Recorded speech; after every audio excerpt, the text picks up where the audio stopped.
Boa tarde a todos.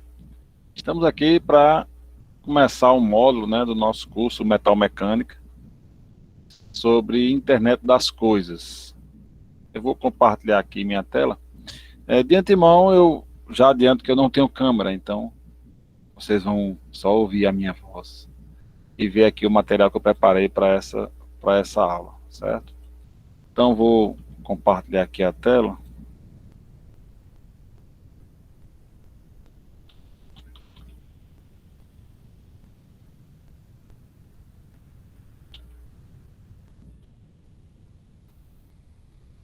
Então, vamos começar esse nosso módulo do curso de inovação no setor metal mecânico, certo? Contando aí com alunos de várias instituições e dando prosseguimento ao conteúdo, né? Assim, dando complementação aos conteúdos que vocês estão vendo em outros módulos também, certo? Então, meu nome é Tenório Figueiredo, certo? Tenório, todo mundo me chama de Tenório. Esse é meu e-mail, tenório.petrolina, vocês podem enviar dúvidas, perguntas, sugestões, discutir alguma coisa do nosso conteúdo, certo? Hoje nós vamos falar um pouco sobre internet das coisas e na próxima aula, segunda-feira, nesse mesmo horário, de 2 horas, né, vamos falar sobre etapas de desenvolvimento e análise de software, certo? Eu sou formado em ciência da computação, tenho mestrado em ciência da computação e estou fazendo doutorado, né? Estou no meio do doutorado ainda aí, tô embolado. Então, é, hoje nós vamos ver a Internet das Coisas, nosso conteúdo da aula de hoje, e na próxima aula vamos ver, segunda-feira, as etapas de desenvolvimento de software. A gente tem um terceiro encontro ainda, mas é um encontro assíncrono, que é onde vocês vão concluir, né, as atividades que eu vou passar aqui. Eu vou passar a atividade hoje já, atividade valendo a pontuação aqui do nosso módulo, certo? E vocês vão entregar nesse dia. Eu acho que é terça-feira, se eu não me engano. Eu não olhei aqui o dia da. Eu sei que é segunda-feira, o dia do próximo encontro presencial. Mas terça-feira. Até às 18 horas é o nosso momento assíncrono, que é, na verdade, quando vocês vão enviar para mim o projeto, né? A gente pode tirar dúvidas também. A gente pode ir tirando dúvida a qualquer momento, certo? Durante esses dias. Então, peço que vocês aproveitem o domingo aí, né, o resto do sábado, domingo, para fazer a nossa atividade também, certo? Não é muita coisa não, mas requer um pouco de pesquisa. Nós somos aqui, quantos alunos nós somos? Deixa eu ver aqui. Nós somos... Oh, gente. Espera aí. Somos 23 alunos, né? Somos 23. Vocês estão fazendo a equipe de quantas pessoas nos trabalhos da professora Viviane, hein? Eu vi que ela passou um trabalho lá em grupo. De cinco, professor. 5 pessoas? É. Vixe, mas aí 5 é muito. 5 é muito. Porque a gente só tem 23, se for 5, só vai ter. Eram 4 grupos de 5 e um de 3. Vixe, Maria. Não, vamos fazer grupo com 4, né? Porque aí dá 6. Vai ficar um de 3 e o resto de 4. Melhor, porque senão fica poucos trabalhos.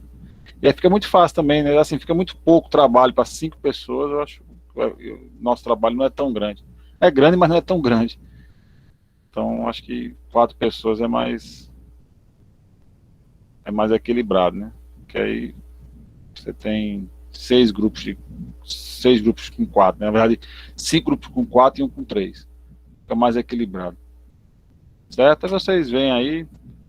Eu não vou definir com vocês as equipes, não. Vocês definem aí. Aí no final da aula, eu pego só os nomes, certo?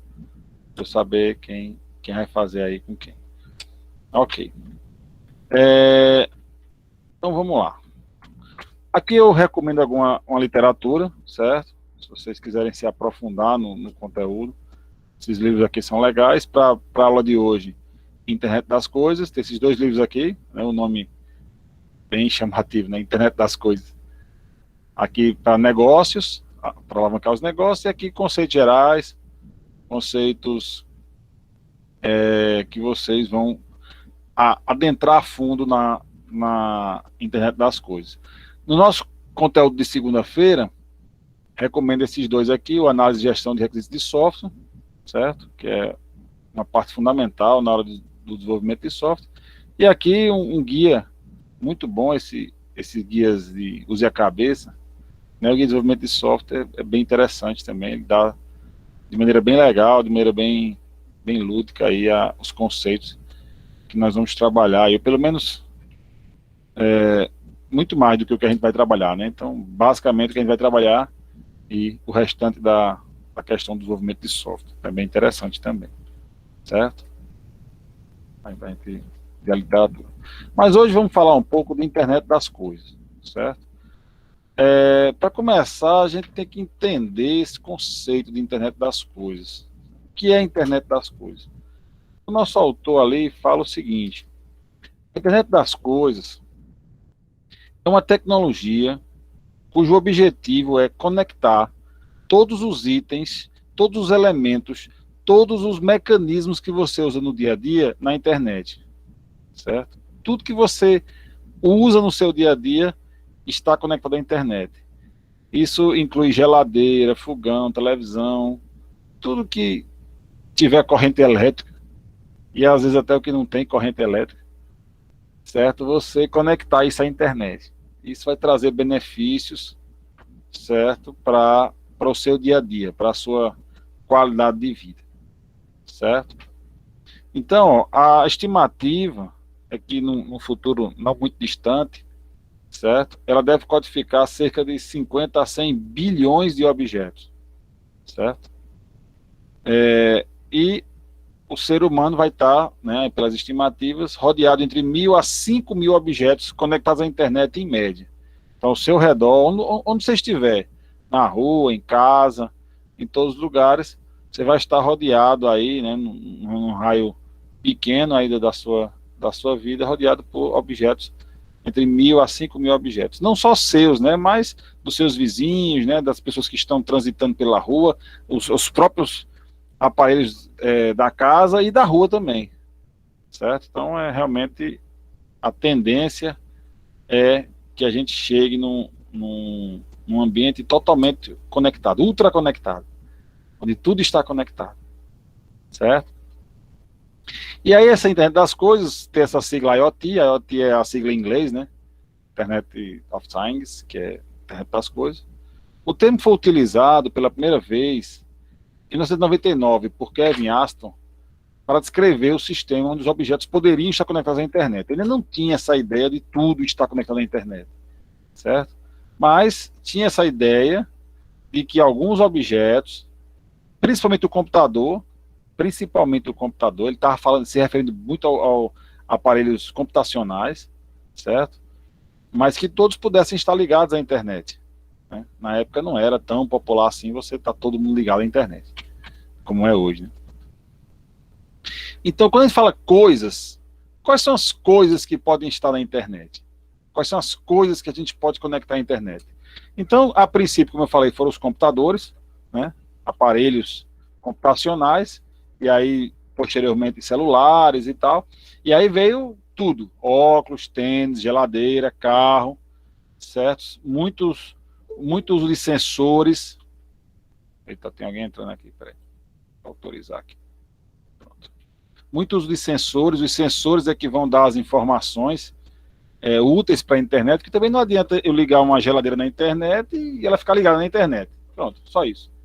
Então tem que ter toda uma série de informações que essa geladeira deve trocar com a internet, certo? Não é simplesmente a conexão. Pessoal, se vocês tiverem alguma dúvida do que eu estou falando, quiserem alguma complementação, quiserem alguma informação, vocês me interrompam, viu? Não deixa eu terminar o negócio todinho, para lá no final voltar, não. Pode interromper na hora e perguntar, não se aperreie com isso, não. certo? Então, por exemplo, uma geladeira. Por que eu quero uma geladeira conectada à internet? Eu posso ter uma geladeira inteligente, uma geladeira que vai me informar, por exemplo, eu posso botar a cervejinha ali para gelar, quando chegar no ponto certo, ela me avisa, mandar uma mensagem do meu celular. Opa, gelou, ó, tá na hora, certo?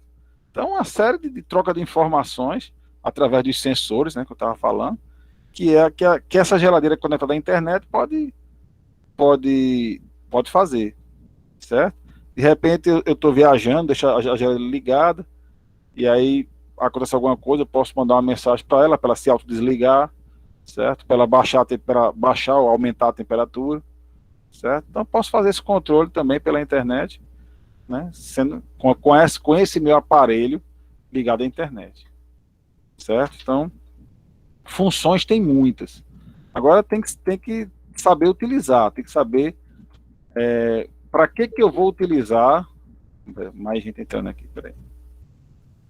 Tem que saber atribuir valor a essas coisas, né? Não é só conectar as coisas à internet. Eu tenho que ter as informações, a troca de informações dessas coisas na internet. Então, quando eu ligo um tênis na internet, quando o meu tênis está conectado à internet, ele pode registrar minha velocidade, ele pode registrar a pressão que meu pé está fazendo no solo. Quantos passos já deu? Quantos passos já deu, certo? Em que direção eu fui. De repente, se eu estou precisando lavar o tênis, enfim. Ou tipo, traquear a rota, no caso, para saber onde você está. É. Caso você mandar para alguma pessoa para saber se você se perdeu ou algo assim. Exatamente, né? Com certeza. Então, uma série de coisas. Cara, manda a localização aí eu dou um pulinho aqui, pronto, já chega a localização lá para a pessoa. Então, são funções que eu atribuo a essas coisas e que vão facilitar a minha vida, né? Então, quando a gente fala internet das coisas, não é só botar a coisa na internet. Tem que saber o que é que vai ser informado, quais são os dados, qual é o potencial que eu tenho, quais são os sensores que eu vou usar, né? E quanto mais, melhor. Quanto mais, melhor. Sensor é um negócio que, quanto mais você botar, quanto mais informação ele lhe der, melhor, certo? Às vezes você bota uma informação ali, quantos passos eu dei? Você, pô, que coisa inútil isso aí. Nem sempre, pode ser que tenha uma série de coisas de saúde ou de treinamento que você pode usar essa informação, certo? Então, às vezes é inútil para alguns que não estão ligados naquela informação, mas é útil para outras pessoas, é útil para uma certa aplicação. Toda informação é útil, certo? Toda informação é útil. Às vezes é útil só para um caso específico, às vezes é útil para todo mundo. Então, mas toda informação que você puder extrair de um objeto é útil. Tem alguma finalidade. Por mais absurdo que possa parecer, certo? Então, nós temos aqui uma série de utilizações. Monitoramento de pragas agrícolas, né, na plantação. Aqui na região a gente é forte nessa questão de fruticultura, então tem muitas pragas acontecendo aí, certo? E aí você pode botar sensores na lavoura, nos sistemas de irrigação, na própria planta também, para fazer esse monitoramento. Exercícios físicos, certo? Onde você vai controlar a sua performance, calorias que você gastou, que você consumiu, né, durante o intervalo dos exercícios. A segurança, né, com drones ou com uma série de outras coisas, né, sensores de movimento, sensores de calor, sensores de todo jeito, e drones também, para melhorar a questão da salvaguarda, né, da sua vida e dos seus objetos, dos seus aparelhos, né? E também na questão da rastreabilidade. Às vezes o cara rouba a sua televisão, a sua televisão está conectada à internet, e aí você tem essa informação lá, você liga para a polícia, polícia, roubaram minha televisão, mas eu tenho aqui o rastreador, certo? E a gente pode encontrar os criminosos aí. Então é uma série de coisas que pode me ajudar. Só um instantinho.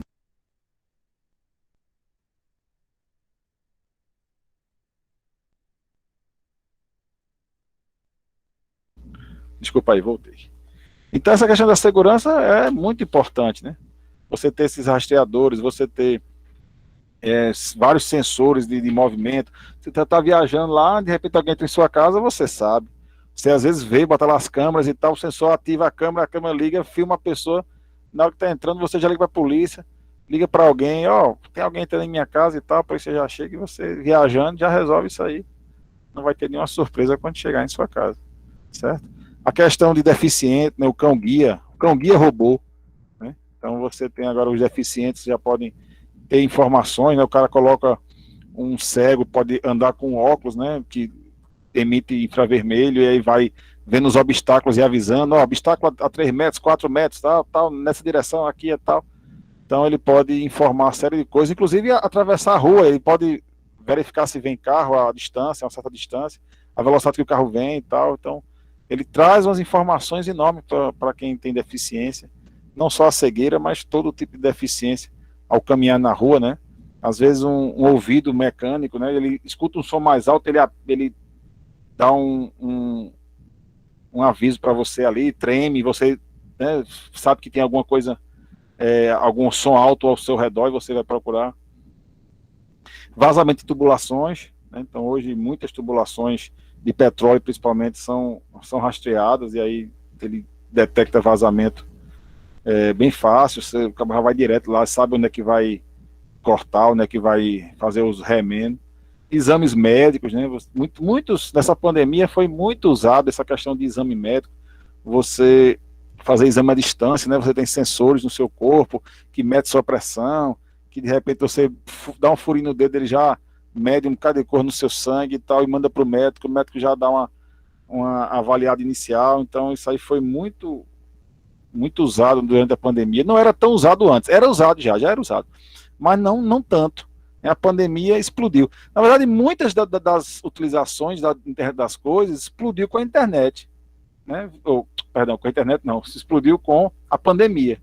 Então a pandemia foi uma situação que forçou muitas dessas tecnologias que não eram tão usadas, que já existiam, mas não eram tão usadas, a serem largamente usadas assim de uma hora para outra, certo? Foi um boom de evolução assim. A tendência é que essas coisas fossem chegando aos pouquinhos, mas a pandemia realmente trouxe isso aí de maneira muito rápida. Talvez não para todo mundo, né? A gente sabe que as dificuldades de alguns países, né, países mais pobres e tal, isso vai demorar muito para chegar. Mas em países desenvolvidos, as coisas chegaram assim, ia ser gradativo, ia chegar, mas ia demorar. E com a pandemia o negócio realmente estourou. O rastreamento de transporte coletivo, isso aqui já acontece, inclusive aqui em Petrolina, né? Você sabe que horas o ônibus vai passar. Isso é interessante, né? O ônibus vai passar daqui 3 minutos, daqui 2 minutos, você não precisa mais ficar lá em pé no ponto esperando. Ninguém mais fica em pé no ponto esperando o ônibus, meu Deus, que horas esse ônibus vai passar, o ônibus não chega nunca. Acabou, isso acabou. Tem um aplicativozinho, você sabe que horas o ônibus vai passar no ponto. Isso é fantástico. Certo? Automação residencial, você ter a sua casa completamente conectada à internet, você tem sensor de voz, às vezes você fala, ativa uma função através da fala, através do toque, através de reações, através de uma série de coisas. Você pode ativar a sua casa, ativar os elementos de sua casa, certo? Sem precisar se mexer, né? Deixando você mais sedentário dentro de casa. Certo?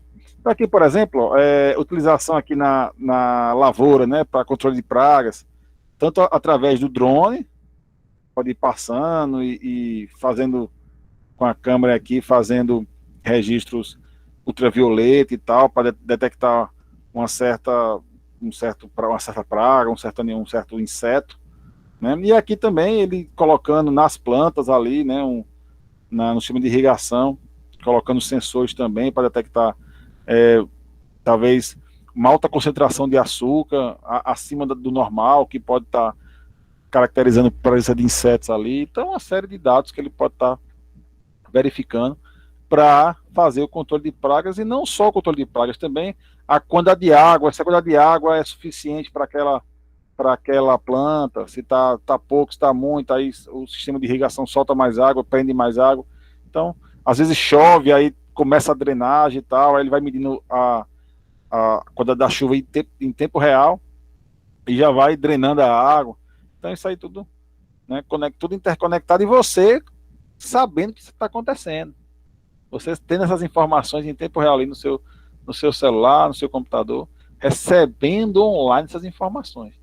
da internet das coisas é isso, é você receber, você ter o controle agora, porque você não tem só o robô fazendo as coisas. Você já tinha um mecanismo de irrigação, mas agora você tem agora um mecanismo de irrigação, onde você está sabendo o quanto de água você está gastando, certo? Por que a planta está precisando de mais água ou de menos água. Então você agora tem o controle disso. É a grande diferença entre os mecanismos que a gente já tinha, que a irrigação já existe há muito tempo, com a internet das coisas, que agora você tem o controle desses dados. Você sabe quanto de água está gastando, você sabe onde está gastando mais água ou menos água dentro da sua lavoura, certo? Quais são as culturas que está gastando mais, quais são as culturas que eu estou tendo que drenar mais. Então, o seu controle é que é o diferencial, né?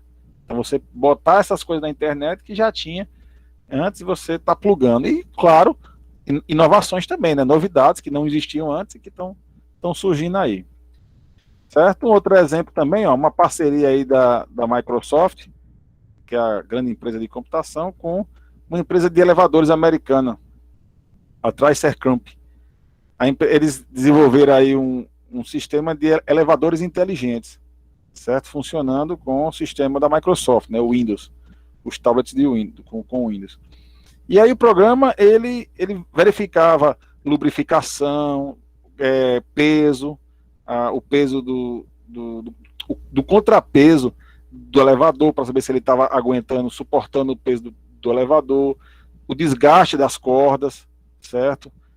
Então ele fazia todo um check-up ali, e em tempo real o dono do prédio podia ver lá, meu elevador está com pouca lubrificação, já aciona aqui a empresa para fazer essa lubrificação. Então você tem esse controle em tempo real, está ali o negócio funcionando, e você recebendo constantemente informações, certo? É um exemplo aqui grande da internet das coisas na infraestrutura, né? facilitando o trato com a infraestrutura. Porque hoje você tem o quê? Na maioria dos casos, né? Você tem que fazer manutenção de elevador uma vez por ano. Pronto. Mas você não tem o controle real do que está sendo feito nessa manutenção. Será que foi bem feita a manutenção? Certo? Será que eu precisava fazer agora? Será que eu já não devia ter feito com 8 meses? Certo? E esperei um ano, porque o normal é esperar um ano.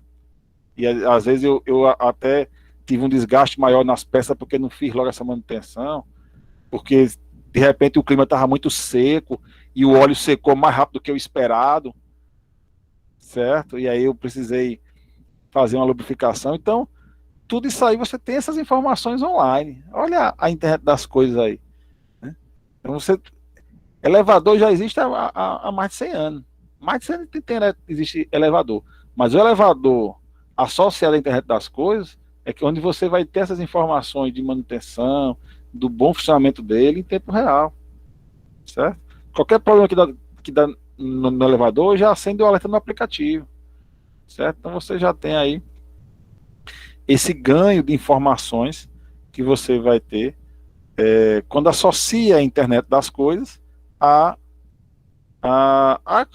às coisas que já existem, aos elementos do nosso dia a dia, certo? Aqui dentro da nossa casa, né, a gente tem aqui vários exemplos de mecanismos dentro da nossa casa que podem facilitar a nossa vida com a internet das coisas, certo? Por exemplo, aqui as funções da TV, a televisão, totalmente conectada na internet, certo? Você vai ter acesso aos programas, acesso a informações, acesso às câmeras de sua casa, acesso a câmeras que você tem deixado na sua empresa, por exemplo, de segurança, certo? De repente acontece alguma coisa na empresa, a televisão já assina um programa, aí acontece lá alguém arrombou lá a porta da sua empresa, já aparece de cara na sua televisão ali, opa, tá entrando aqui, chama a polícia e tal. Então, em tempo real isso aí, certo? As persianas da janela, cortinas também, né? Tem mais sol, ela fecha, ela abre, ele informa que está acontecendo isso. Porque o grande lance da internet das coisas não é nem a mecanização em si, é a informação que você vai ter dessa mecanização, né? O controle de som do home theater, o funcionamento dos mecanismos de segurança, a temperatura do ambiente, liga o ar-condicionado, diminui o ar-condicionado, aumenta o ar-condicionado. certo? O ajuste de luminosidade, se tem mais sol, menos sol, o sol está entrando na casa, então você ajusta a iluminação, desliga a iluminação, acende automático, certo? Para que de repente você viajou, mas a sua casa está lá, acende a luz, apaga a luz, acende a luz, apaga a luz, aí o pessoal de fora, opa, tem alguém ali dentro, tem alguém na casa, né? Está acendendo, está apagando a luz, certo? Na hora certa, na hora certa. Certo? A irrigação do jardim também, né? Jardim, água sai, água não sai. E você sempre tendo essas informações do que está acontecendo na sua casa em tempo real. Certo? Monitoramento de câmeras, identificação biométrica, em vez de você usar a chave, você usa agora a biometria para abrir as portas e tal. Também sempre tudo com informação. O cabeamento estruturado, né? O cabeamento que vai facilitar que essas coisas estejam na internet, estejam conectadas. Então, assim, funções tem muitas, utilidades tem muitas. Muitas, muitas, muitas. Eu vou suspender aqui a apresentação, porque quero mostrar para vocês um vídeo do YouTube, certo? É um vídeo de uma propaganda de como pode ser, do que pode acontecer no futuro, certo? Ou talvez no futuro bem próximo, né? Não tão distante assim. Deixa eu botar aqui para vocês verem. Poxa, eu botei a tela cheia e não compartilhei. Professor, Oi. nesse contexto também entra a segurança da informação, né? Porque Sim. você tem acesso a muita informação que pode, é claro, te ajudar, mas se cair em mãos erradas também pode bastante prejudicar, né? Com certeza, com certeza. As preocupações com segurança, elas vão existir sempre, elas vão existir sempre. Qualquer sistema de computacional sempre vai exigir mecanismo de segurança, certo? E assim, não existe, é impossível, isso é impossível, você ter um sistema 100% seguro. Se você for esperar isso, você não vai ter nada nunca. Porque já é provado que não tem como você ter uma segurança 100%, certo? Porque você tem sempre pessoas envolvidas no processo. Enquanto existir pessoas envolvidas no processo, vai existir insegurança, não tem jeito, certo? Mas a tecnologia, a pesquisa de segurança na tecnologia de hoje está bem avançada. A gente pode ter uma certa tranquilidade, certo? Hoje em dia, quem não está usando aí esses bancos virtuais, né? Essas marcas aí que estão no mercado de bancos virtuais. Você bota seu dinheiro, paga suas contas e tudo, mas é só um aplicativo, certo? Que pode ser invadido, que pode ser hackeado, mas a gente usa, a gente confia, né? Então, assim, se a gente for sempre ficar preocupando com a segurança, né? A gente tem que estar sabendo que a segurança está sendo pesquisada, e é uma coisa que está sendo altamente buscada, certo? Que a gente tem uma certa tranquilidade nisso aí. Obviamente que a gente não pode confiar 100%, né? Vou confiar minha vida nisso, tá? Não posso também fazer assim. Mas eu tenho uma certa tranquilidade em relação ao uso das tecnologias, porque realmente a gente não tem como escapar da tecnologia, né? A tecnologia está aí, está chegando. Hoje, todo mês no meu celular eu recebo aqui a informação de onde eu estive o mês todo. O Google mandou para mim, ó, você esteve aqui, você esteve aqui, você esteve aqui, todo mês eu recebo. Ele sabe cada passo que eu dou. Cada lugar onde eu vou, ele está lá. Resumo dos seus passos esse mês. Todo mês eu recebo. Então, assim, é uma coisa que está ali, né? As informações estão aí.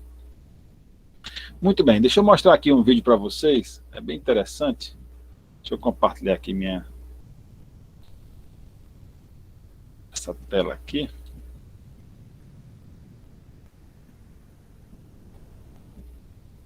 Estão vendo aí, pessoal, a tela sobre o mercado do futuro? Sim. Sim. Pronto, vou passar o vídeo então, ver se vocês conseguem. Não sei se vai dar para vocês ouvirem, mas eu vou aumentar aqui. Ele é em inglês, mas dá para entender o que eu preciso que vocês entendam, né? Vamos dizer assim. Deixa eu aumentar aqui o volume no máximo. Pronto, eu vou passar aqui o vídeo, ver se vocês conseguem ouvir aí.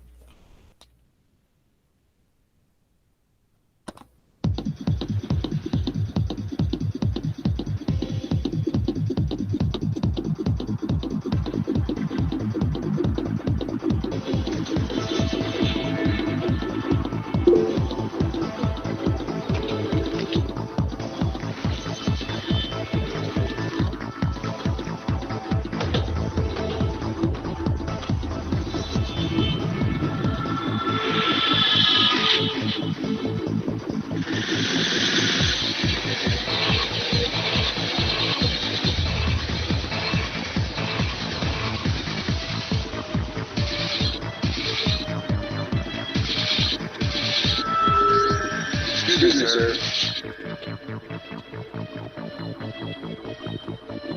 Forgot your receipt. Check outlines. Who needs them? Have a nice day. This is the future of e-business.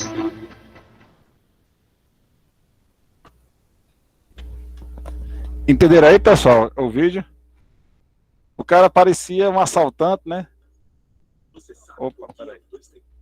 O cara parecia um assaltante e roubando as coisas, né? Botando as coisas dentro da jaqueta e tudo. Todo mundo olhando, o policial olhando, a câmera filmando e tudo. No final, ele passa no scanner. E aí ele vai embora, chega o policial, senhor, esqueceu sua nota. Aí ele olha, pegou a nota e vai embora. Quer dizer, ele botou todos os produtos que ele quis por dentro do casaco. Quando ele passou no scanner, o scanner automaticamente verificou todos os produtos, verificou o cartão no bolso dele e automaticamente descontou do cartão dele o valor daqueles produtos e só emitiu a nota. Certo? E aí, quer dizer, é a ideia da internet das coisas. Tá tudo conectado, tá tudo junto de você e as coisas facilitando sua vida. Então, no futuro, espera-se que não tenha mais caixas, por exemplo. Né? Os caixas não vão mais existir. Se você for em algumas lojas, aqui mesmo em Petrolina tem loja que tem o caixa, mas também tem o caixa automático. Você passa suas coisas ali e paga ali você mesmo. Né? Aqui no shopping de Petrolina tem uma loja que faz isso. Diga, Ludmila, levantou a mão? Recentemente eu vi uma notícia que a Amazon inaugurou, acho que é a 4ª loja, que é sem caixa registradora e sem funcionário também, se não me engano, para evitar aglomeração na pandemia. Você colocava as coisas no carrinho e automaticamente já descontava na sua conta. Você não precisava ir em caixa nem nada, só levar. Achei isso muito interessante. Vou até deixar o link aqui no chat. É bom, é interessante. Quer dizer, é o futuro, certo? Obviamente que você pode pensar assim, tem gente que vai usar isso aí e tal, vai roubar. Tem. Com caixa ou sem caixa, vai ter gente que vai roubar. Isso aí não tem jeito. A gente não pode ficar pensando também nisso, né? Porque de qualquer jeito sempre teve, roubo sempre teve, desde que não tinha nada. Antes de ter qualquer tecnologia já tinha o roubo. Então o roubo não é uma coisa nova, certo? Aqui no Brasil não daria muito certo, não. Mas tem loja que está fazendo isso, não 100% sem ninguém, né? Tem alguém monitorando, certo? Mas não tem mais tantos caixas. Você tem bem menos caixas. No shopping tem uma loja assim, né? Você tem menos caixas e caixas que você faz, você mesmo paga. Mas você ainda tem que passar no código de barra ali e tal. Ainda tem um certa estrutura. Esse caso aí que eu mostrei agora, você vê que o cara não fez nada, o cara não passou em nada, ele botou dentro do bolso e foi saindo. Tanto já pegou o cartão dele, como pegou o preço das coisas que ele pegou ali, né, de supetão, jogou dentro da jaqueta. Né? Bem interessante. Mas o futuro é esse, o futuro é você não ter mais caixas, você não ter mais frentista. Nos Estados Unidos, raramente você tem um posto com frentista. É difícil você ter um posto de gasolina com frentista. Você mesmo bota a sua gasolina, você mesmo paga, você mesmo vai embora. Certo? Então, uma coisa assim, já consolidada lá nos Estados Unidos, de você não ter frentista. Então, o futuro é esse. Certo? E questão do frente, o pessoal vai roubar gasolina. Não vai, porque no caso, você primeiro paga, você vai, quero R$100 de combustível. Puf, pronto, aí a máquina só vai liberar R$100. Acabou. Certo? E aí, você quiser mais, você tem que primeiro pagar e depois ele libera. Então, a questão dos postos é uma questão de tecnologia, certo? Gera desemprego? Claro, gera desemprego. Não tenha dúvida que tecnologia gera desemprego, certo? Mas, assim, no futuro, outras formas de trabalho vão surgindo também, certo? A gente também não pode parar a tecnologia pensando que não vai ter emprego e tudo, porque na verdade, desemprego também sempre teve, formas novas, desde a Revolução Industrial, que empregos estão ameaçados e que por causa de tecnologia, mas aí abre vagas para quem está construindo essa tecnologia, para quem está dando manutenção, para quem está vendendo, né, para toda uma cadeia aí que vai dar o suporte a essa tecnologia, pessoal da internet, pessoal de computação principalmente, né, vai ter sempre ter sempre emprego movimentando nessa área, né? Mas é assim, né? As coisas vão se evoluindo e a humanidade vai se adaptando a essas coisas. No futuro, provavelmente no Brasil também vai deixar de ter frentista, certo? Talvez demore um pouquinho por causa das leis e tal, tem uma série de regulamentações, mas é a tendência, né? Até porque os carros movidos a combustível também têm um prazo, estão com prazo de validade aí, né? Os carros elétricos, e aí quando fala em carro elétrico, você pode pensar muito em internet das coisas. O carro hoje é um dos equipamentos que mais se pesquisa em internet das coisas, certo? É uma das coisas, vamos dizer assim, que mais estão se pesquisando para ter um carro totalmente autônomo e elétrico, certo? E aí você realmente vai ter o fim dos postos de combustível, certo? Não é para agora, não é para essa década, certo? Mas no futuro, a médio prazo, vamos dizer assim, você já não vai ter mais postos, porque você não vai ter mais carros a combustível fóssil. Até por questões ambientais, questão de que o petróleo está acabando, uma hora vai acabar o petróleo, né, porque ele não é renovável, enfim. E aí você tem essa opção dos carros elétricos. Ainda tem a questão da autonomia do carro elétrico, né, da potência e autonomia, que não chegam ainda próximo, né, dos carros a diesel, a gasolina, mas a tecnologia está aí, está pesquisando, certo? Vai precisar só dos pontos de recarga do carro, exatamente, né? Na verdade, o cara vai carregar umas 4 baterias aí, né? Vai trocando a bateria, enquanto uma tá sendo usada, a outra está carregando, a outra está descarregando, e vai ter só os pontos de você carregar o seu carro. O pessoal que está falando aqui no chat, né? A Tesla com carros elétricos, sim, piloto automático também, certo? Ele já teve até alguns acidentes e tudo, mas está funcionando isso aí, certo? Ainda é acessível? Ainda não, né? Os carros são caros, os carros mais baratos aí que estão no mercado elétricos estão na faixa de R$150 mil, então não é aqui no Brasil principalmente, né? Ah, não, no Brasil tudo é caro, no Brasil tudo é caro, não adianta, certo? Muita polêmica, porque deu uns acidentes, um negócio aí, tem gente que quer ligar o carro e quer dormir no banco de trás enquanto o carro está dirigindo sozinho, né? Então, não está desse jeito ainda, né? Você não pode dormir enquanto seu carro se dirige por você, certo?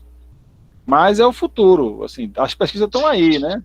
Tá chegando devagarzinho e tudo. Pode falar, Ludmila, quer falar alguma coisa? Eu acho interessante que, tipo, eu sigo assim, como é que pode falar? Ele sabe aqueles famosinho, né, de rede social e tal. Eu sigo um que ele alugou um carro do Tesla e eu achei muito interessante por dentro que, tipo, ele tem uma TVzinha que mostra, tipo um painelzinho, na verdade, que mostra carros virtuais, tipo, os carros que estão na estrada com você. Achei muito interessante, mano. Legal. A tecnologia tá aí. No futuro, espera-se que a gente tenha realmente carros dirigindo autônomos nas estradas, né, em qualquer estrada, certo? Mas, assim, as pesquisas estão aí. Muitas das pesquisas vão por tentativa e erro mesmo. Faz o carro, testa, dá erro, testa de novo, dá outro erro. Aí corrige os erros, manda para a rua, aí na rua tem outra situação, vai dar erro também. Aí atropela a gente, aí causa polêmica, aí tem gente que morre, aí mais polêmica, indenização, não sei o que e tal, mas... Isso aí só piora a imagem do negócio, né? Piora a imagem do negócio. Você pensar assim, por exemplo, quantos não morreram lá no final de 1800 e pouco construindo ferrovia? Né? E se não fosse a ferrovia, você não tinha uma série de tecnologias que você tem hoje, certo? Então, assim, acontece, lógico, vai acontecer sempre, certo? Não foi de graça que fizeram, por exemplo, criaram o motor a combustão, que hoje a gente tem aí nos carros, né, que faz na gasolina. Muita gente morreu extraindo gasolina, muita gente morreu com os carros, com os primeiros carros que não tinham nenhum, primeiros não, né, com várias gerações de carros que não tinha quase nenhuma segurança, certo? Também tem muito acidente. Hoje tem muito, mas antigamente as mortes eram mais frequentes, certo? Hoje se morre menos, proporcionalmente, né? Claro, se morre mais porque tem mais carro na rua. Mas se você comparar a quantidade de carros com a quantidade de pessoas, você vai ver que antigamente morria mais, certo? Mas, assim, a tecnologia é isso. Se você, vai acontecer sempre coisas estranhas? Vai. Vai acontecer gente morrendo? Infelizmente, vai. Mas isso não vai parar a tecnologia. Vai ficar meio feio e tal, não sei o quê, né? Mas uma hora chega.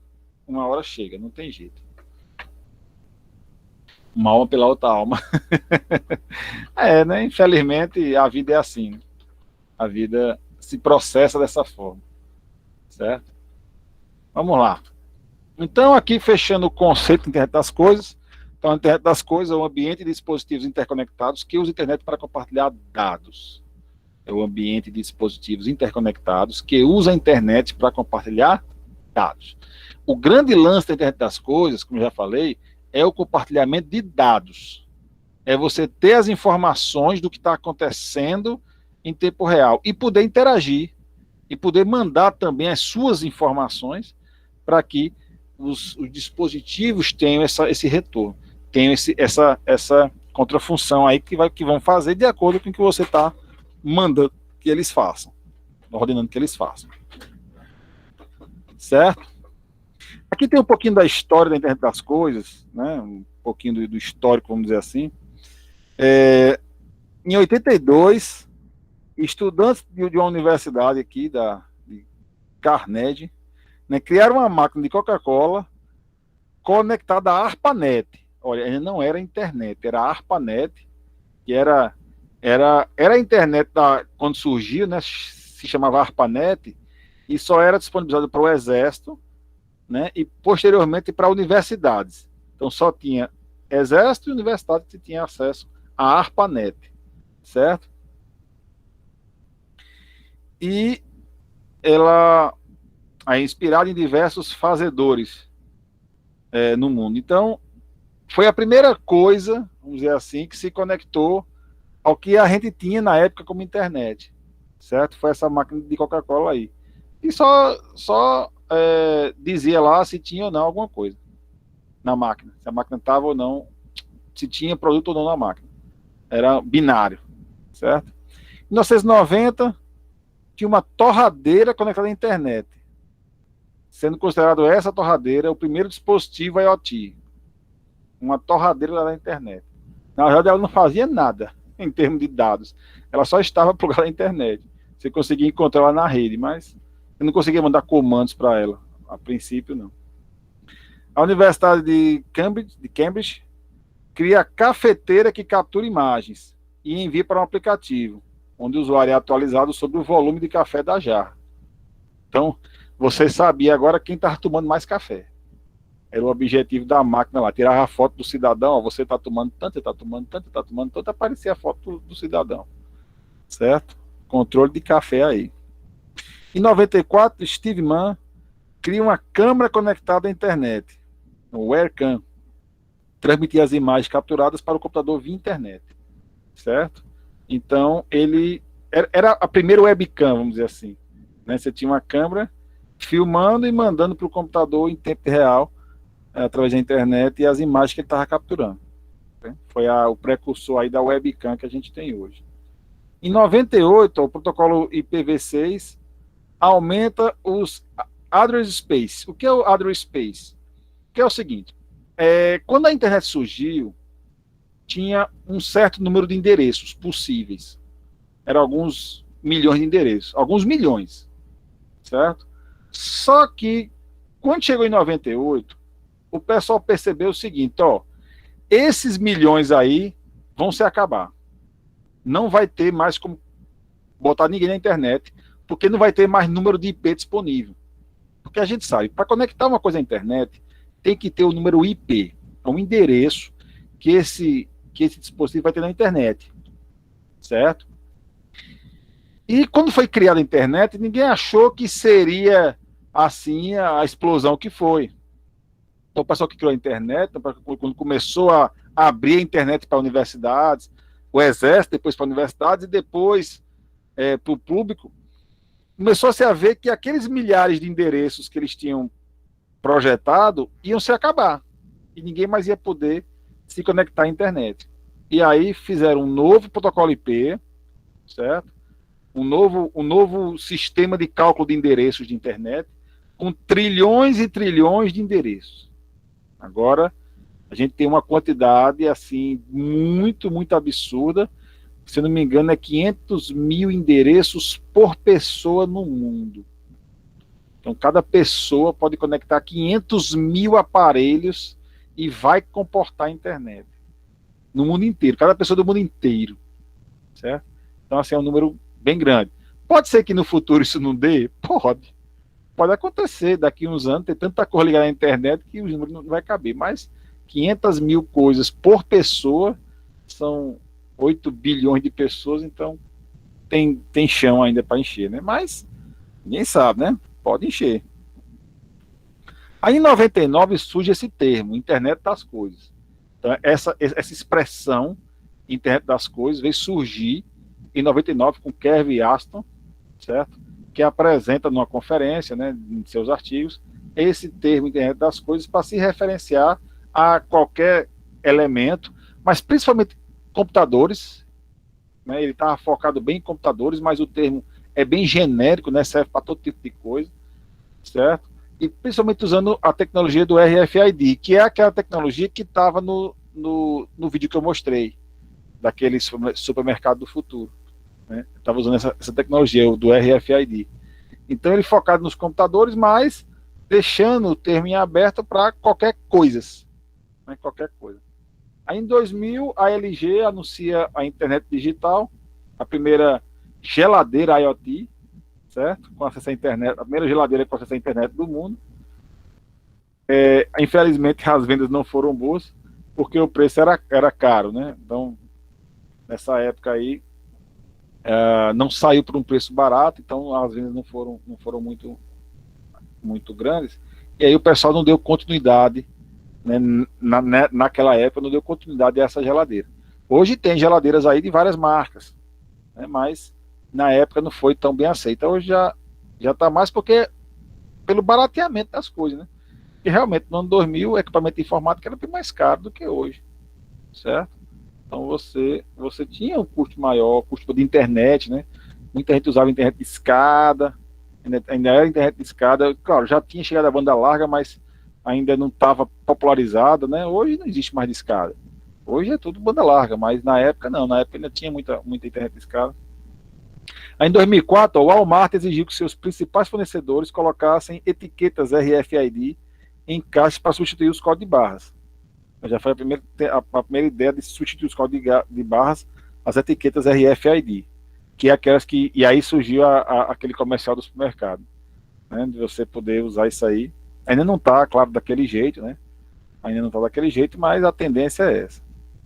Em 2008 é considerado o ano principal do RFID, né? Do IoT, né? Quando teve o boom, teve assim um lançamento, várias empresas começaram a lançar a partir de 2008 esse conceito de internet das coisas nos seus produtos, certo? E foi quando a gente conseguiu atingir a população, a quantidade de coisas conectadas à internet, atingiu a população humana em 2008.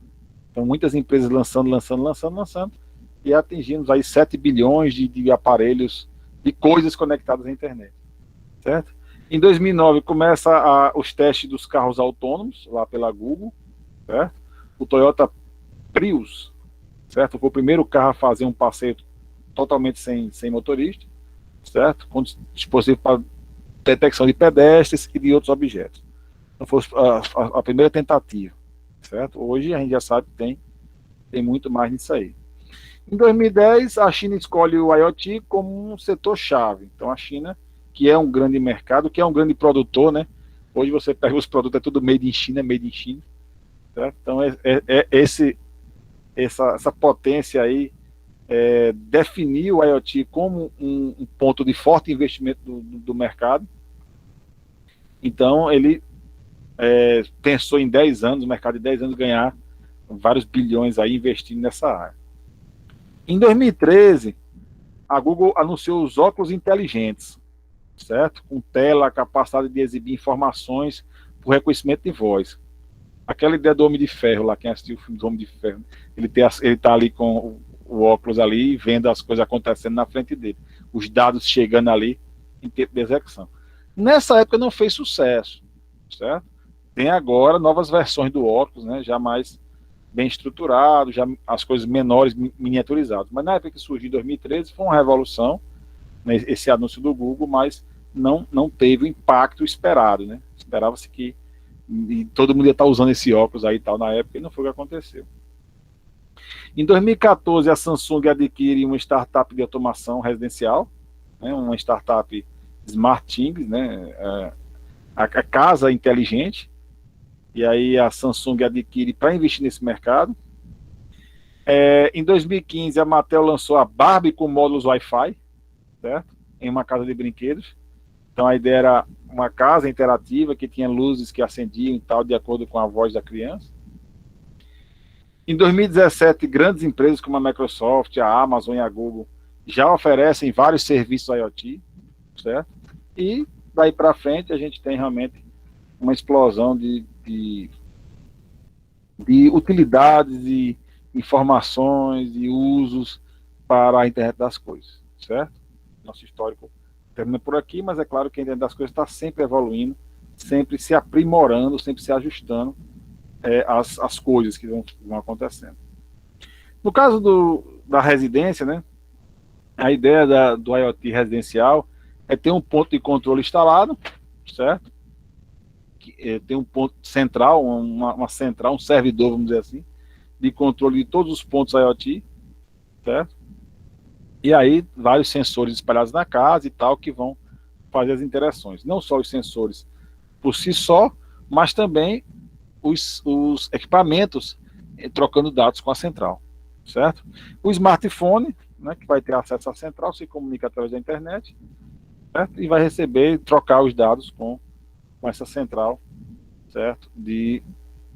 Essa central de IoT, certo? E aí, com esse smartphone, você controla todos os dispositivos da casa, certo? Todos os dispositivos.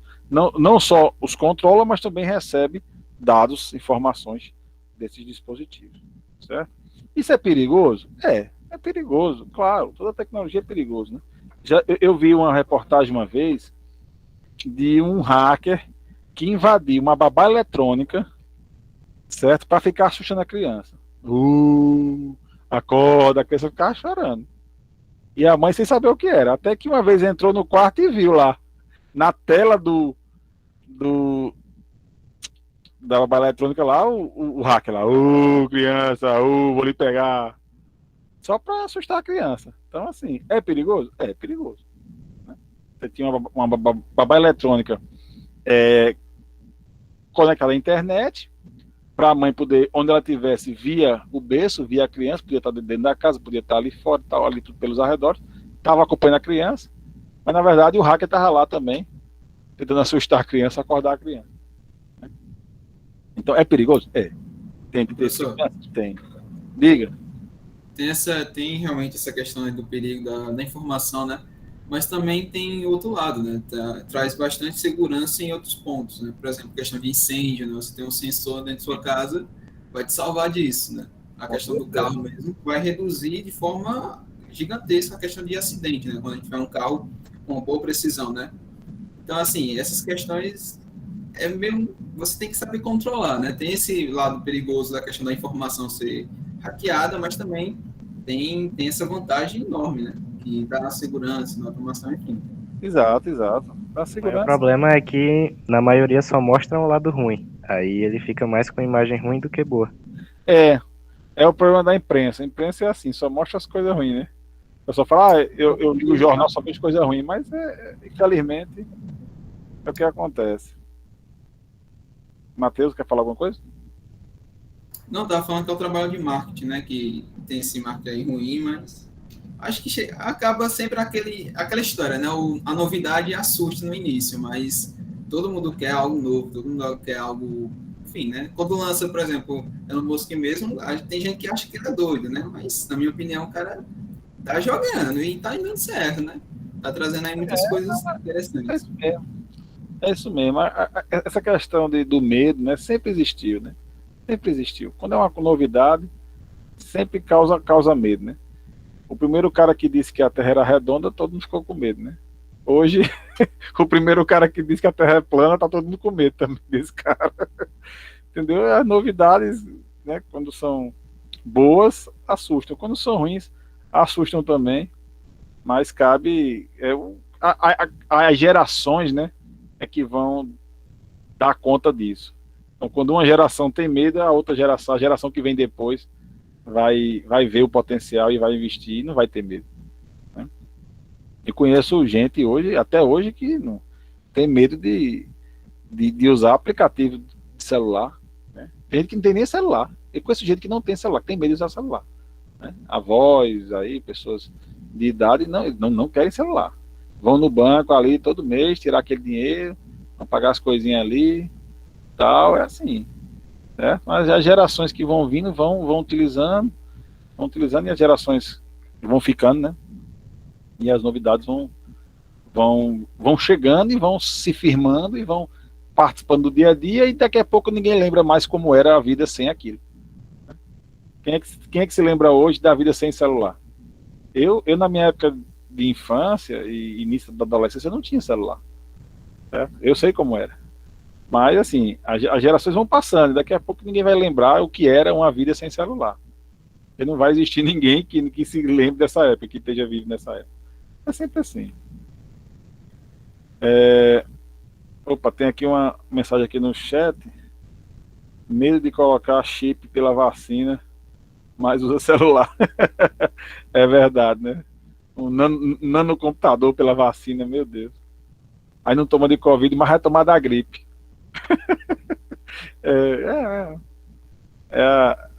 As coisas estranhas aí. Agora o Google te escutou. Abre uma aba e ele vai te recomendar o celular. Ih, rapaz, já era, ó.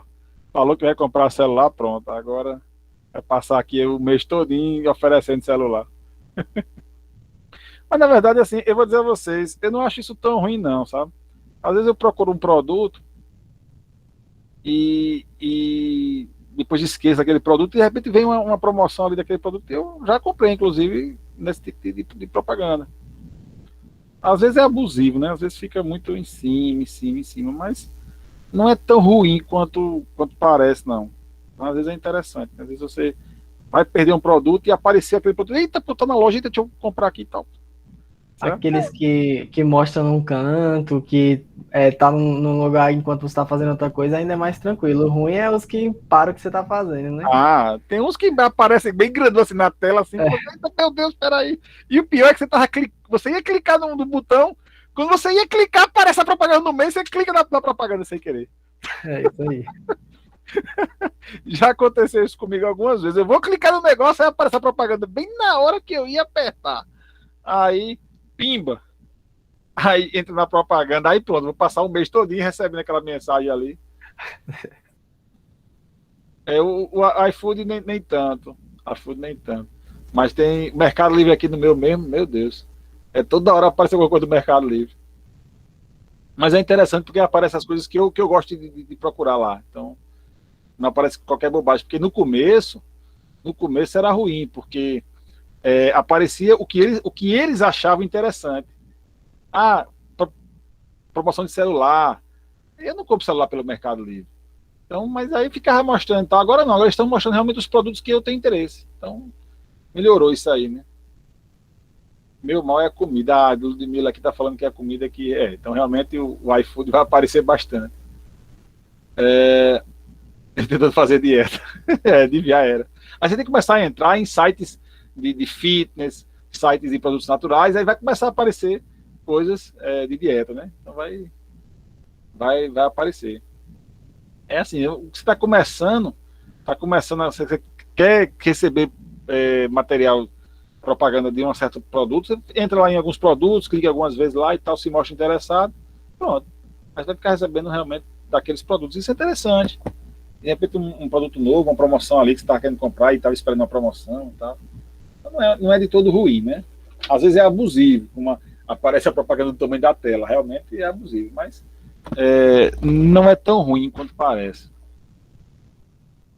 Um marketplace do Facebook só mostra comida para mim, no meu não.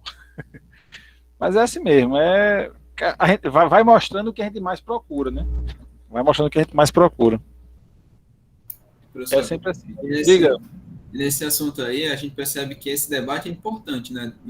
Se é positivo ou não. Porque antigamente essa ideia aí de apresentar, né, propaganda conforme aquilo que você está pesquisando era algo revolucionário. O marketing era algo fantástico. Só que agora a gente vê, por exemplo, a Apple tentando acabar com isso, né?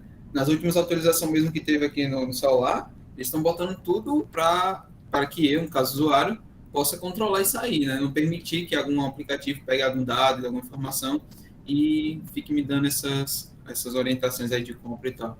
Então, tem sempre esse debate, né? Acho que vai chegando num controle, assim, que não chega a algo ser abusivo demais, né? Enfim, acho que esse debate sempre é saudável. Se é uma coisa positiva, não. Na verdade, assim, como a gente está falando de pessoas, tem pessoas de todos os tipos do mundo. Tem pessoa que acha que uma propaganda já é uma coisa abusiva. Tem gente que gosta da propaganda, que vive comprando nessas propagandas e acha legal. Então é sempre de cada um, né? Eu acho que ter mecanismos de controle onde eu possa ativar e desativar as coisas é o ideal, certo? É o ideal. Que a gente possa realmente dizer o que eu quero ver, de quem eu quero ver e de quem eu não quero ver, certo? Várias vezes no Facebook eu chego lá e bloqueio propaganda de marcas que eu não quero ver, de marcas que eu não quero comprar. Vou lá e bloqueio, certo? Agora, tem sistema que não permite bloqueio, aí é chato. Tem site que você não consegue bloquear. Mas no Facebook eu bloqueio. Alguns sites resolvem isso, tipo o YouTube, que você paga para poder não ter acesso e quando você não paga, você paga através dos anúncios, né? Que aí você recebe os anúncios. Exato. Mas um lado bom, porque sempre tem os prós e contras mesmo. O lado bom disso aí é que você acaba dando uma oportunidade para quem vai, por exemplo, desenvolver novos aplicativos, desenvolver uma tecnologia e ter um retorno através desses anúncios aí, sem precisar recorrer a outras formas, né? Como se fosse burlar um processo. Você criar uma coisa interessante, um aplicativo interessante, você tem como conseguir ganhar uma renda por você mesmo, que é através dos anúncios. Exato.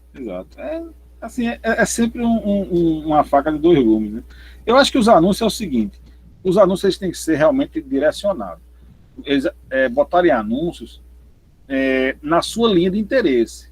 Então eu achava até interessante que o Facebook, o YouTube, você pudesse cadastrar o que você gosta de ver. Ah, eu gosto de comida, então vamos lá, comida, puf. Então fica aparecendo só anúncios de comida para mim, porque eu marquei lá. E assim, a gente vai ter que ver os anúncios, porque a gente paga através dos anúncios. Eu não pago o YouTube, então eu vou pagar através dos anúncios. Mas pelo menos que sejam os anúncios de coisas que me interessam, certo? De coisas que me interessam. Então, seria interessante criar um sistema que eu pudesse marcar temas de interesse e as propagandas que fossem daquele tema iam aparecendo para mim, certo? Do que aparecer coisas aleatórias. Porque hoje o YouTube passa muita coisa aleatória, coisa desnecessária que eu simplesmente passo e ignoro, certo? Mas se tivesse um sistema mais direcionado, né, mais focado no usuário, onde eu pudesse selecionar quais são os tipos de itens, os tipos de coisas que eu gosto de ver de propaganda, acho que seria mais interessante, certo? Até estimularia aos anunciantes, né? Tem aqui 1 milhão de pessoas querendo ver anúncios de brinquedo. E tem poucos anunciantes de brinquedo. Tem só 3 ou 4 empresas que estão aqui de brinquedo anunciando. E o que acontece? Aí vai chamar mais anunciantes também, certo? E as pessoas que querem ver anúncios de brinquedo vão ter uma variedade maior de anúncios, né? Que vão ver que eles têm que ver o anúncio, então, que veja anúncios que sejam interessantes, né? Então acho que é um sistema que está faltando ainda para muitos dos sistemas aí de anúncio, você poder cadastrar os interesses, né? Você faz todo um login, faz tudo e não pode dizer os tipos de anúncios que você quer ver, né? Então é complicado. Então aí de repente você pensa, o pessoal vai marcar que não quer ver anúncio nenhum, mas aí você podia botar no mínimo lá, você tem que marcar pelo menos 3 coisas, enfim, ou você marca 3 ou você vai ficar vendo tudo aleatoriamente, É melhor você marcar 3 ali do que você realmente interessa, do que ser obrigado a ver de tudo aleatoriamente. É bom desativar quem não tem autocontrole. Eu, que fica aparecendo coisas para comprar e eu fico animado para comprar também. Não, se for coisa do interesse, é pior, né? O cara que não quer comprar, marca lá, quero ver anúncio de Ferrari. Pronto, aí fica só aparecendo Ferrari, compra sua Ferrari aqui, 1.500.000, aí você, né, é bom que você não compra. O cara não quer comprar nada, aí bota, só quero ver anúncio de Ferrari, anúncio de mansão lá nos Estados Unidos, anúncio dessas coisas assim, bem caras, que o cara não vai comprar mesmo, né? Então o cara marca lá, que aí o cara não cai em tentação, né? Marcar aqui só anúncio de mansão e de Ferrari, que é para não cair em tentações. Beleza. Vamos lá, vamos continuar aqui. Então aqui é um exemplo, né, de um controle central. Eu estava falando aqui, né, que a gente instala um ponto central de controle e todos os equipamentos IoT vão se comunicar com esse equipamento, certo? Então aqui eu tenho um exemplo do equipamento conectado aí a tablets, aos celulares, então trocando informações com ele e ao mesmo tempo trocando informações com os sensores da casa e com todos os aparelhos que estão conectados à internet das coisas, certo?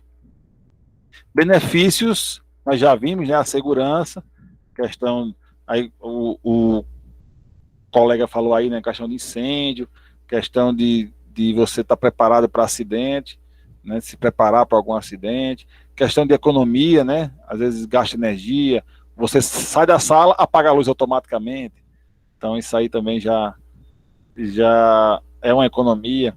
A climatização, né, o ar-condicionado fica ligado só na temperatura certa e tal. A iluminação também, né, você sai de um canto, você chega, ilumina na quantidade certa, não precisa ser aquela luz muito forte e tal, certo? E valoriza o patrimônio, né, você vender uma casa, você instala uma central dessa, nas portas, janelas e tal, você tem o valor do seu imóvel, né, crescido, né, você vai cobrar mais para vender aquele imóvel e tal, então é uma forma de investimento também, certo? Alguns problemas que acontecem com a IoT, primeiro, padronização, né? Se os fabricantes começarem a gerar coisas de maneira aleatória, protocolos, regras de conexão de maneira aleatória, acaba gerando uma despadronização. Algumas coisas, no começo, hoje em dia bem menos, mas antigamente o pessoal começou a lançar, e as coisas não se comunicavam com coisas de outras marcas, né? Isso é ruim. As próprias empresas viram que isso é ruim e hoje estão acabando com isso. Antigamente, você comprava um celular, você só podia usar o chip de uma operadora, né? Era bloqueado, o negócio do celular era bloqueado, só podia usar chip de uma operadora, ele vinha bloqueado. Você tinha que hackear ele para desbloquear, ou então você só podia ser cliente daquela operadora. Hoje ninguém nem lembra disso. Hoje, eu lembro, mas as pessoas não se lembram mais disso, isso não aparece mais. O celular hoje você tem 3 chips e você bota a operadora, você vai ligar hoje, você escolhe até a operadora por ligação, né? Aquelas ligação internacional, ligação interurbana, vai ligar para um estado distante, bota o código lá, você bota o código da operadora que você quiser, né? Mas antigamente não, o celular era bloqueado, certo? Hoje só usa chip para ter dados móveis. Liga pelo WhatsApp. É verdade. Certo? Mas ainda tem gente que faz muita ligação, viu? Ainda tem gente que faz muita ligação. Eu gosto de ligação. Eu me sinto importante quando ele liga para mim. Pô, essa pessoa aqui é considerado meu, porque ele tá ligando para mim, rapaz. Deve gostar de mim. Ou quer me cobrar alguma coisa, né? E eu bloqueei ele no WhatsApp. Ou então é um considerado muito considerado, hein? Pode ter certeza. É verdade. Outro problema é a questão da segurança, né?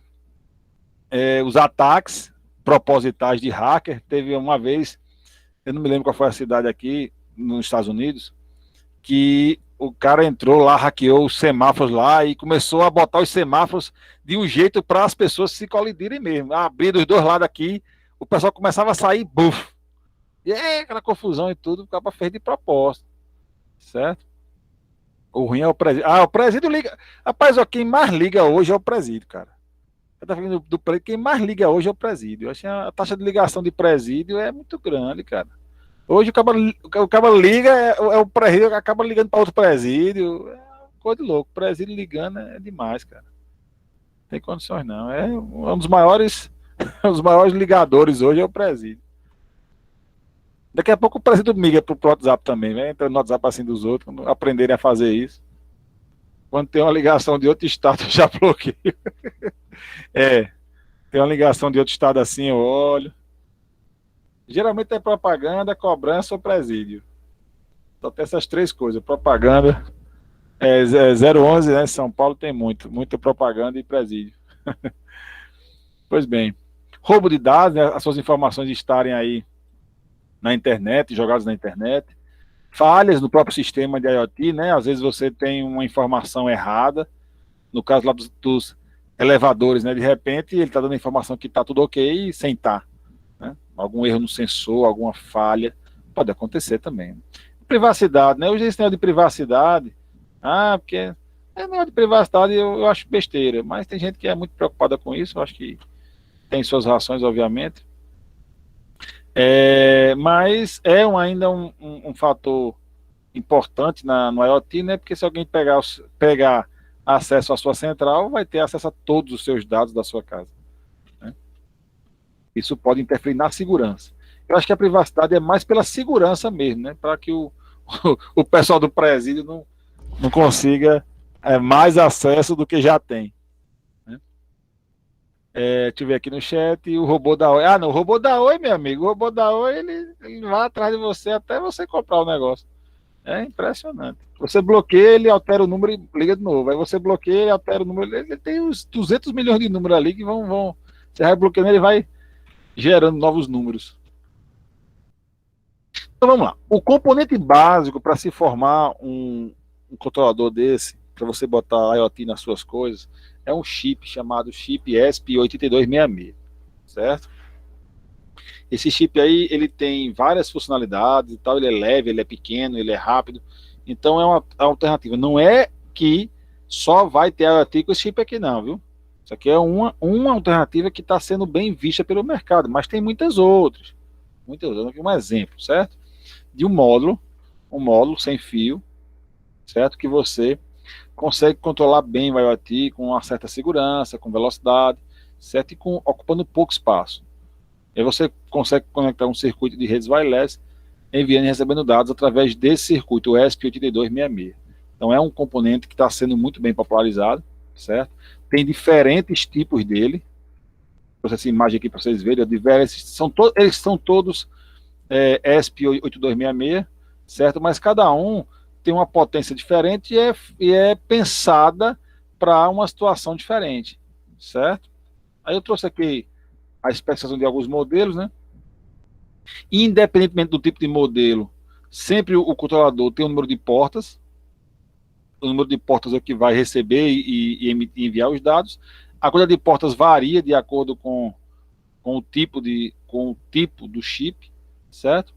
E aí você vai ter interfaces diferentes, né, para conectores diferentes, além do conector serial, que é bem padronizado, certo? A alimentação deles é de 3,3 volts. Então, pequena, uma bateriazinha pequenininha, alimenta ele sem nenhum problema, ou, claro, ligada à energia elétrica, você vai ter aí um consumo muito baixo, certo? Os módulos tem uma CPU de 32 bits, um processamento de 32 bits, roda na 80 MHz, que é uma velocidade legal para esse tipo de operação. Suporta internet nos padrões 802.11, B, G e N, e vários protocolos de segurança, né? O EP, o AP, o AP2. Então você tem uma série de protocolos de segurança também que estão associados ao módulo básico esse ESP8266. A programação pode ser feita via comandos AT, que são os comandos AES, né, comandos de conexão padronizados, ou usando a linguagem Lua, é uma linguagem de programação nacional, inclusive, certo? Lua, que tem total controle desses dispositivos aí, certo? Os ideais dos projetos IoT possuem pouquíssimo consumo de energia no módulo Sleep. Ele também tem um módulo onde você tem um consumo muito pequeno de energia. Que hoje você tem esses aparelhos ligados e fica aquela luzinha vermelha. Né? Aquela luzinha vermelha consome um bocadinho, certo? Esse tipo de dispositivo consome menos do que aquela luzinha quando está em modo em desuso, né? Em modo desligado, vamos dizer assim.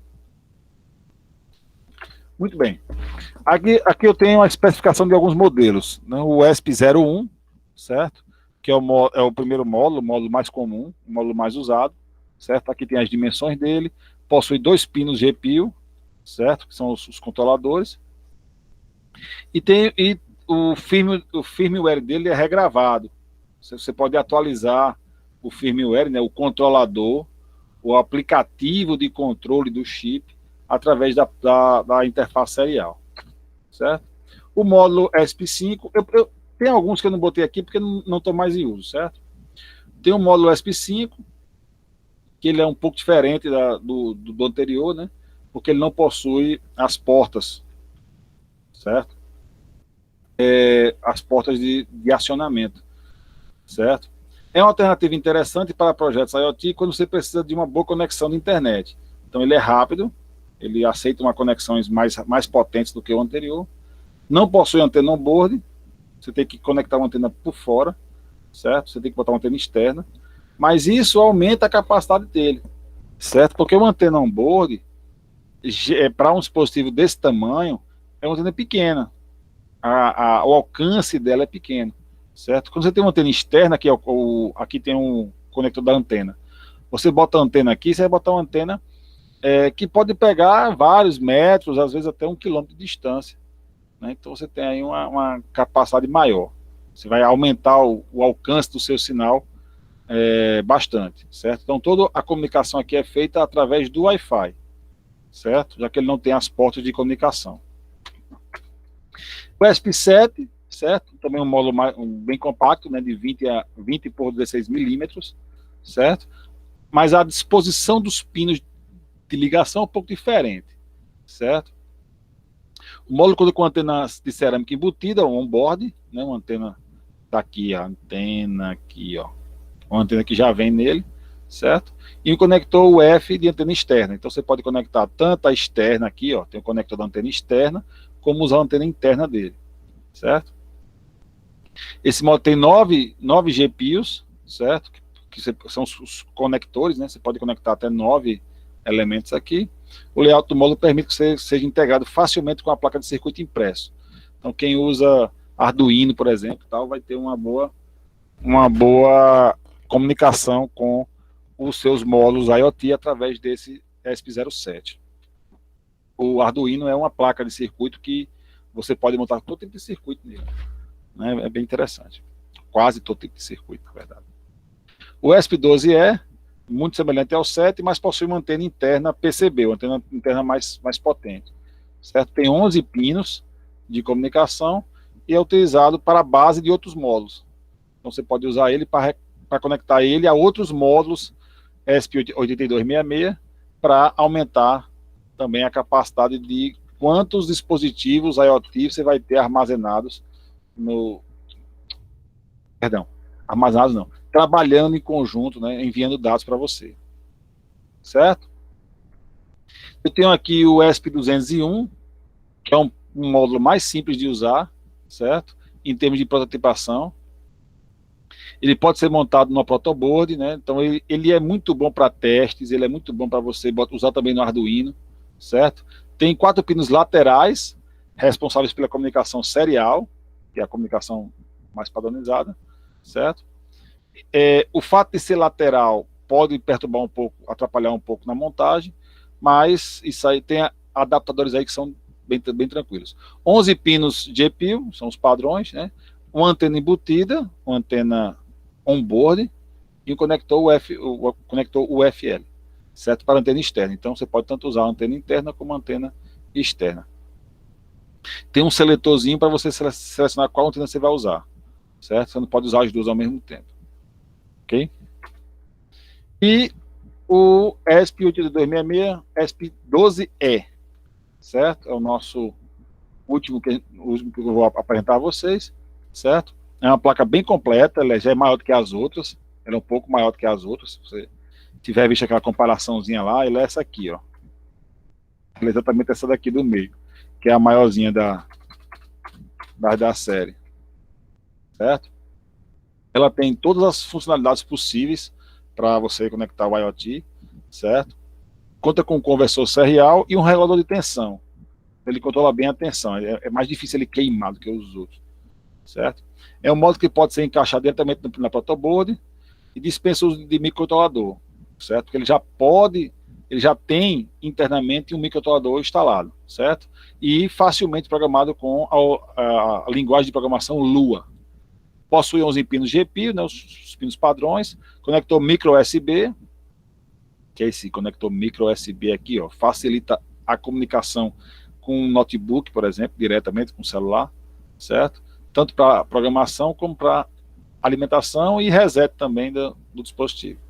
Vem com ele uma antena embutida soldada na placa, né, uma antena interna fixada na placa. Então é um dispositivo mais caro, né? Mas ele é bem completo para trabalhar com vários terminais IoT simultaneamente. Bem, pessoal, só queria trazer um pouquinho das especificações técnicas para vocês também entenderem como é que você bota a internet das coisas nas coisas, né? Então, através desse tipo de chip aí, você embute o chip, esses pinos GPIO é para ligar os sensores, certo? Então tem um sensor de calor, sensor de movimento, o sensor de qualquer coisa. Você liga no pino e essa informação vai ser processada por ele e enviada pela internet ou através da porta serial, dependendo do chip se tiver a porta serial, para a sua central e posteriormente para o seu celular, para o seu computador, para o seu controle, para os seus aplicativos fazer o controle devido. Tá claro, pessoal, isso aí? Alguma pergunta? A parte mais técnica aí da coisa. Alguma pergunta? Aí um desse daí ele pode ligar para vários dispositivos ou ele é para cada um? Tipo, ele vai ter vários sensores para um dispositivo só? Não, na verdade você pode ligar vários sensores nele, né? Quando eu falo vários sensores, um dispositivo pode ser um sensor, um dispositivo pode ter 2 sensores, um dispositivo pode ter 10 sensores. Dispositivo que eu falo é o que vai ser implementado. Por exemplo, eu vou querer botar um sistema, vou querer ligar uma geladeira, por exemplo. E aí eu posso colocar vários sensores nessa geladeira para poder verificar e funcionar para alguma coisa. Aí minha pergunta isso é um desse para uma geladeira e um desse para, sei lá, para o interruptor, ou Exato. um desse que eu consigo ligar várias coisas já? Não, na verdade é o seguinte, o interessante é você botar um desse para cada dispositivo, certo? Você tem uma questão melhor de performance. Agora, por exemplo, também depende muito da quantidade de sensores. Você não pode pegar um dispositivo desse aí que está na tela, o 12E, e ligar 20 de sensores dele. Às vezes você vai botar 20 sensores, sei lá, um sistema agrícola, você vai usar muitos desses sensores aí, desse módulo aí, certo? Para poder ligar a quantidade de sensores que você vai usar, certo? Ele tem uma limitação de sensores, 11 sensores, 9 sensores, 7 sensores, depende do modelo, certo? E às vezes você tem mais de um dispositivo desse em uma única coisa. De repente eu tenho câmeras de segurança. Então, em uma câmera, eu tenho tanto o visual, como o sensor de movimento, como o sensor de áudio, como o sensor de calor, tudo na câmera. Então, às vezes, eu vou precisar de 2, 3 chips desse só para aquela câmera. Porque eu tenho sensores demais e um chip só não comporta. Como também posso ter, de repente, eu tenho uma geladeira e um fogão, os dois têm poucas funções, 2, 3 sensores só, eu posso ligar os dois num chip só. Mas aí fica meio, vamos dizer assim, eu perco um pouco em performance. É interessante que eu tenha um para cada um. Professor, diga. Tem algum programa específico para mexer com essa placa? Com esse chip? Não, na verdade tem uma série de programas que você pode usar, certo? Geralmente é uma linguagem de programação, a Lua, que é vamos dizer assim, seria o mais baixo nível, mas você tem vários programas de alto nível, são vários, certo? Eu não tenho nenhum aqui para lhe dar uma informação, porque o meu trabalho sempre que eu faço com programação, né? Eu não uso aplicativo, mas com certeza tem vários aplicativos no mercado aí para você fazer esse tipo de controle. Ainda mais nesse dispositivo, que ele é bem genérico, ele é bem padrão, então você vai encontrar sem problema nenhum dispositivos aí, aplicativos para fazer esse controle aí, fazer o recebimento dessas informações. Tá, obrigado. Mais perguntas, pessoal?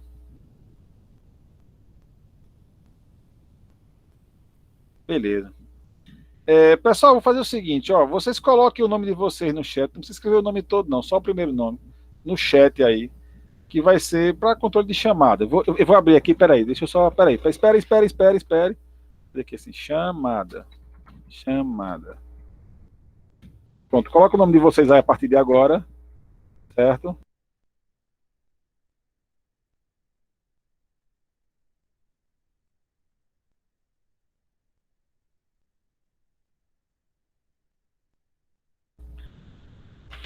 Certo? Bota o nome aí que vai ser para servir como chamada, certo?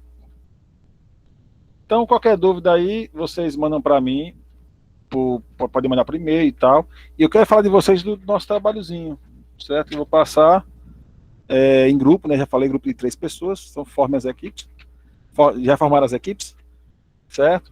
Que vai ser fazer uma pesquisa, fazer um trabalhozinho de 12 a 20 páginas aí, né? Com uma pesquisazinha rápida sobre IoT, certo? Um resumozinho, introdução, um históricozinho, certo? Do que aconteceu. Até mostrei aqui, algumas dessas coisas eu já mostrei a vocês, certo? Aí vocês montam um documentozinho, 12 a 20 páginas, e mandam para mim, certo? Eu vou abrir até uma atividade lá no Classroom, para vocês mandarem pelo Classroom. Ok, aí você vai colocar tudo direitinho lá, o que é para pesquisar? Tá aí na tela, dê um printão aí. Mas bota também. Ótimo, eu não olhei não para a tela não. Ah, tá. Achei que era da apresentação. Obrigado. Certo? Tá na tela aí. Aí você... Mas eu boto lá também. Aí vocês mandam para mim até nossa aula de terça, né? Terça-feira. A pesquisazinha rápida, você usa a Wikipedia, usa aí uma série de referências. Se você botar no Google lá, IoT, você vai achar isso aí rapidinho. Tem muita coisa legal. Certo? Vocês fazem para mim em grupo de 3 e manda até 3, né? Até 3 pessoas. Aliás, falei até 4, não foi? No começo da aula, foi até 4. Então, 4 pessoas, até 4 pessoas. Vocês mandam para mim. Não passei de 4, não. Só no máximo 4 pessoas. Aí vocês mandam para mim até terça-feira. Eu vou botar lá no Classroom lá o link para vocês enviarem. Ó, Matheus aqui tá sem grupo. Quem quiser fazer com ele aí, certo? Até a terça-feira, viu, Matheus? Terça-feira, até o final da noite mesmo. Até às 23h59. Aí vocês fazem uma pesquisazinha rápida na internet e tal, formatazinho, manda para mim. Na segunda-feira a gente vai ver a parte da análise de software. Mais alguma pergunta, pessoal? Mais alguma coisa? Ó, quem quiser grupo aí, ó, Matheus está sem grupo. Quem quiser com vagas no grupo aí, tem Matheus aqui que está sem equipe.